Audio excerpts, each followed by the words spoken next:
Right now, the world thinks it's watching another energy crisis unfold.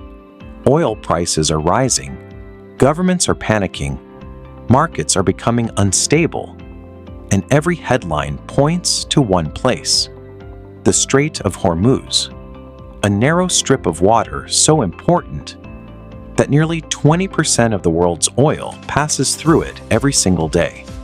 If this route gets disrupted, the consequences could spread across the entire global economy.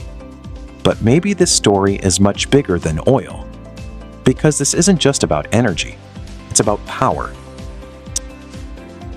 For decades, the Strait of Hormuz has acted like the beating heart of global energy markets.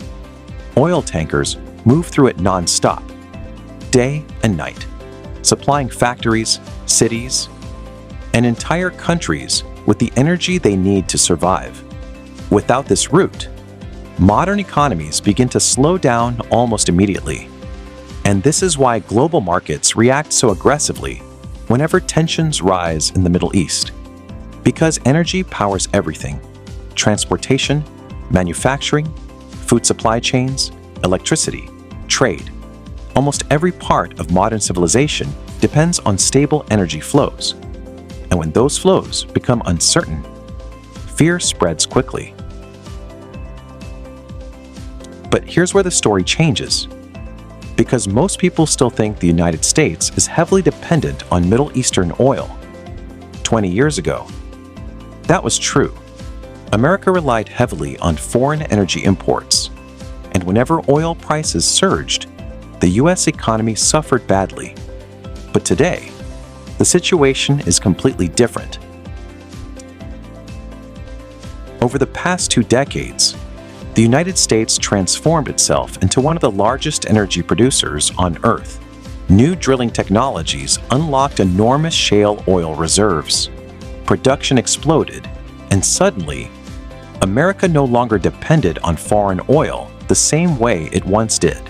The global energy map changed completely, which means the countries facing the biggest risk today aren't necessarily in the West.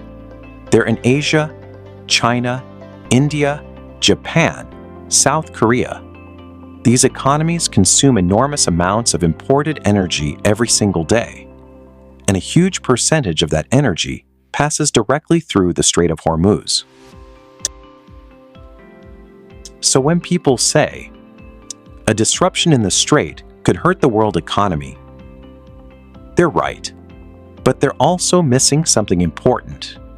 Because this shock doesn't hit everyone equally.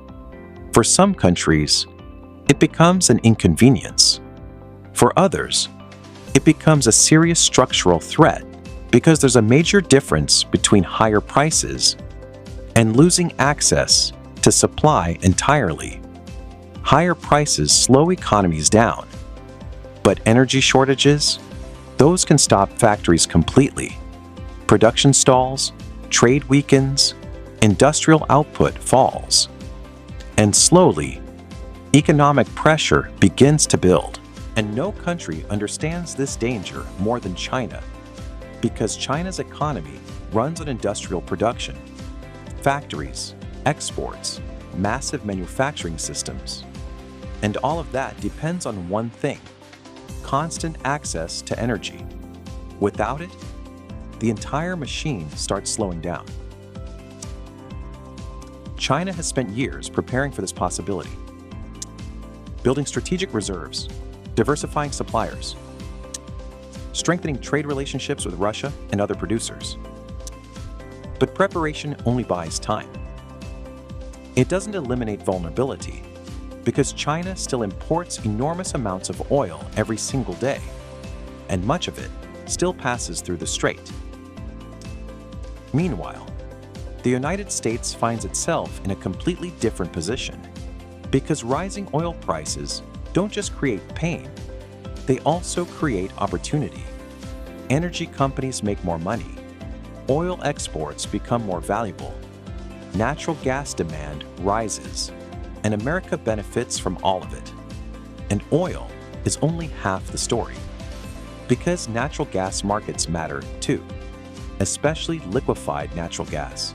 also known as LNG. Huge amounts of LNG pass through the Strait of Hormuz every single year. And just like oil, any disruption